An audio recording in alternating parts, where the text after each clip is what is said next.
Team Rule. Danzo muttered, gaze trained on the paper before him as Itachi stood at attention and watched. They were in Danzo's room of the house given to the Foundation. Sitting in front of the ebony desk, Danzo rested the elbow of his left arm on the armrest and held the papers in his right hand, not even glancing at Itachi. The team leader is Hatake Kakashi. Yes, Itachi replied briefly. He had been curious this whole time about the man standing beside Danzo, a Foundation member in a white tiger mask. It wasn't anything particular about the man or the mask. He was just curious. The eyes on the other side of the round holes in the white mask had been staring at Itachi, almost glaring at him. For some reason, the treacherous gaze unsettled him. He is an excellent ninja, Danzo said, almost a declaration. Hatake Kakashi. Itachi had been saved by him not long after he became a ninja, on a mission to guard the daimyo of the Land of Fire. They were attacked by an unknown man, and Itachi's teammate Tenma had been killed. His Sharingan not yet awakened, Itachi had been prepared for death, faced with the overwhelming difference in power between himself and the man. However, the man had suddenly muttered Kakashi's name and vanished. Even now, Itachi didn't really understand why the man had disappeared. Just that he had definitely murmured Kakashi's name and vanished. But Itachi had no way of knowing now if it was because the man was afraid of Kakashi or if it was for some other reason. He has a darkness inside. This is the most important element for the Anbu. Darkness. Do I have that too? Itachi questioned himself. Rest assured, you also have plenty of darkness, Danzo said, almost as though he had seen right through Itachi. Having come into contact with Danzo any number of times now, Itachi wasn't particularly surprised. The man excelled at discerning other people's mental states. It was a simple thing to jump ahead with suppositions to a certain extent and reply to unspoken thoughts. That was all Danzo was doing. Prepare a transfer celebration, Danzo said, dropping the paper and standing up. He tucked his ebony chair under the desk of the same material, stood next to Tiger Mask, and looked at Itachi. And then he placed a hand on the man's shoulder, and a rare sunny smile spread across his face. This man is going to be on loan to Team Row. Although Danzo's foundation was also a part of the Anbu, it had a different chain of command and leadership from the Anbu, which was under the direct control of the third Hokage. The two organizations were completely separate. Itachi had heard that because of this, they didn't regularly exchange information or personnel. Don't worry, I naturally obtained Hiruzen's permission, Danzo offered, as if reading his mind once more. No matter how many times that Itachi heard that arrogant way of speaking, He could never grow to like it. Nice to meet you. My name is Sugaru. The man in the tiger mask abruptly said. His voice was mixed with a dry, rustling sound, as if something was stuck in his throat, making it hard to hear what he was saying. Sugaru had a serious illness in his throat when he was young, and he hasn't been able to speak that well since. Missions which require talking are difficult, but other than that, I will do anything. There was a strange quality to his voice, but his tone was light. He seemed to have a friendly nature. You can use this man as your hands and feet. Hands and feet? Yes. Sugaru replied to Itachi's question to Danzo. I am a member of the Foundation. Master Danzo's orders are absolute. So, if I am ordered to be the hands and feet of Itachi, I am prepared to give my life for you, even if you are younger than me. He noted with a deadpan look that implied sarcasm. Itachi didn't even smile as he stared at Danzo. I can make it in the Anbu by myself. Don't take this too seriously. At best, Sugaru is on loan to Team Ro. Your team leader, Takashi, doesn't know about this. And you needn't even be aware of Sugaru. But he will always be keeping you safe. Keeping me safe? Are you saying that someone is targeting me? The first Uchiha Anbu, a mere 11 years old. That positions plenty to inspire prejudice and jealousy. Itachi was silent. He had indeed been baptized by the kunai of his comrades on the road from the training ground that was the venue for the meet and greet with Team Ro. It wasn't as though any of them had hit him, but kunai had come raining down on him endlessly from the air, a wordless force to block his path to the training ground. Itachi hadn't avoided them or protested, but simply walked through them indifferently.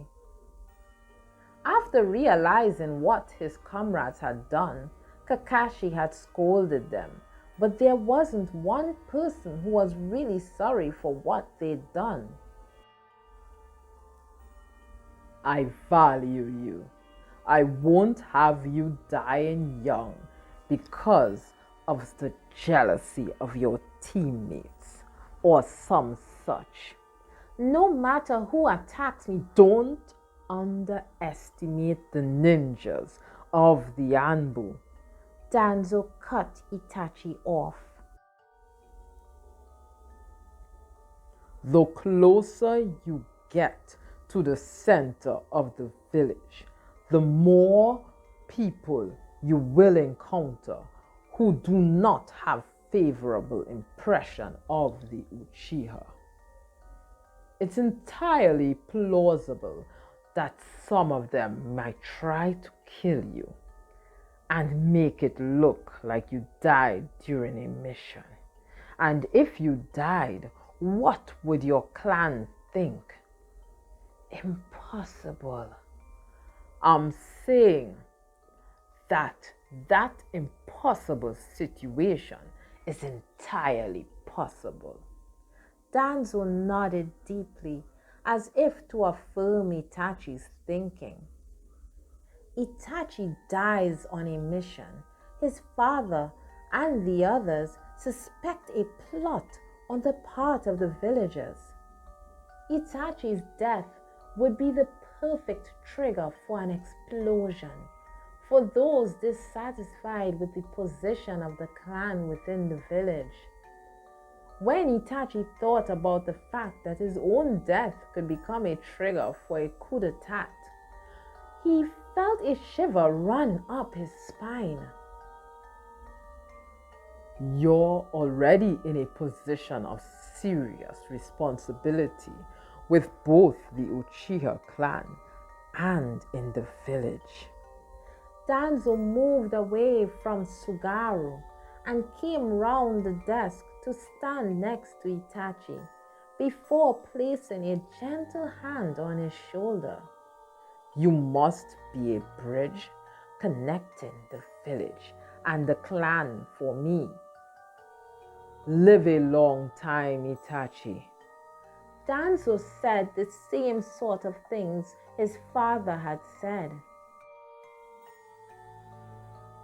Konoha Gakyo and the Uchiha clan.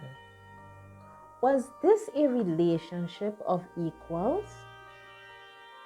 The Uchiha clan were also people living in the village of Konoha Gakyo, in which case wasn't the antagonistic nature of their relationship unnatural right from the start?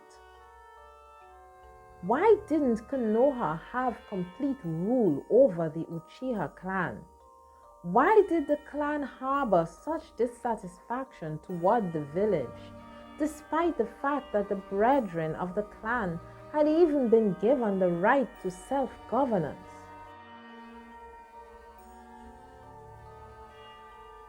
A presence to connect the two.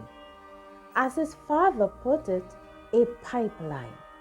In Danzo's words, a bridge. They were the same thing. I will protect you. You fulfill your duties in the Anbu without worry, Uchiha Itachi. Danzo told him smugly. Itachi bowed slightly before quickly leaving the room.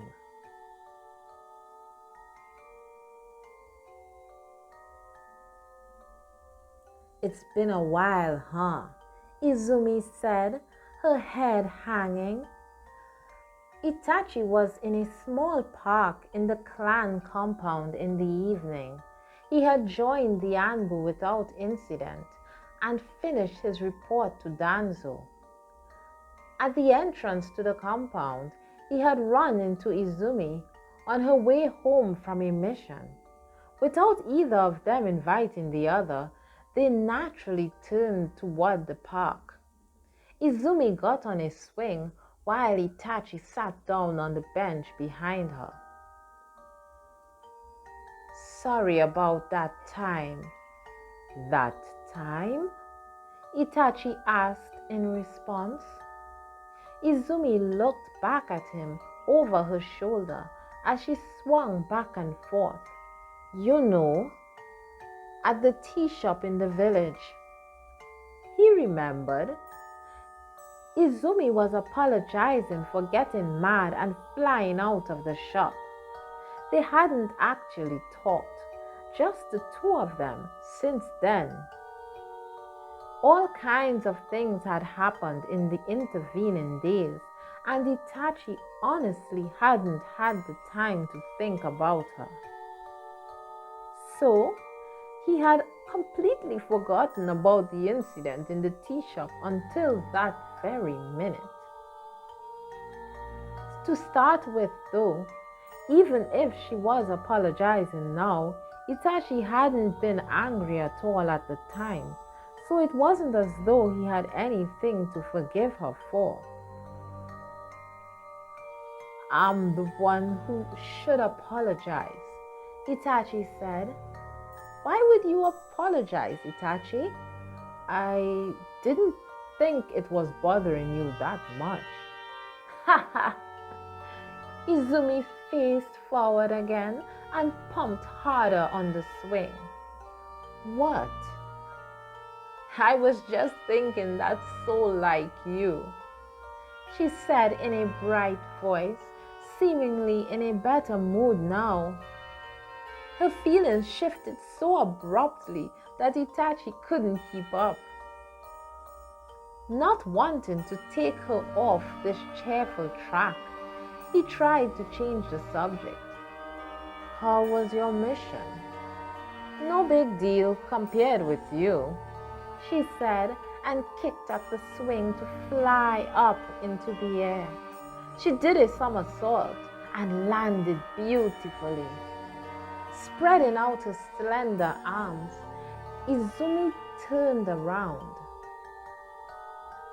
They just use me however I'm handy, like taking care of the daimyo's wife's pets or helping move the land of fire admin to a new office and stuff.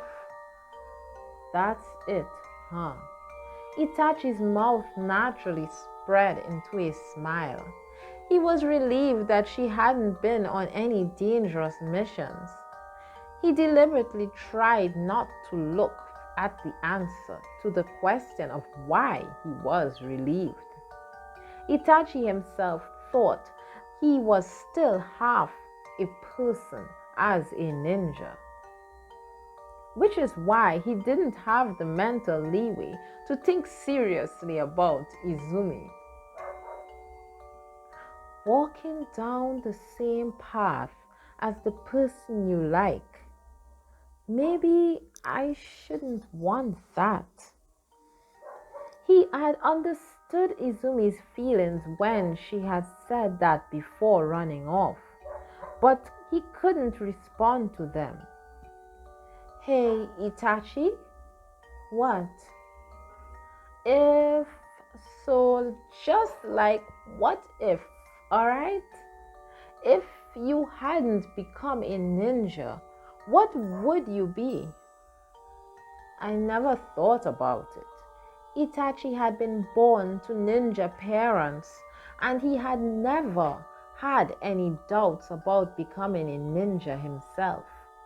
He believed that only ninjas could gain the power required to realize his dream of ridding the world of war.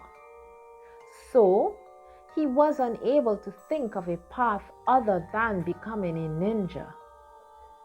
You haven't? Izumi hung her head sadly. I heard you joined the Anbu. You did? Everyone in the compound knows. The Anbu was a deeply secretive division. The village also wished that the ninjas who belonged to it would not make themselves known to the extent that that was possible. And yet, Itachi's posting to the Anbu was already spreading throughout the compound. The idea that this showed the strength of the solidarity of the clan was a nice one. But was it really all right for so much information to be leaked? The clan was so quick to mention a coup d'etat. What would they do if the people in the village were to hear of it? Hey, Itachi? Izumi's voice brought him back to reality. I'm scared. Of what? I feel like you're getting further and further away. He felt something touch his chest suddenly. Izumi's head rested there, below his own. Izumi?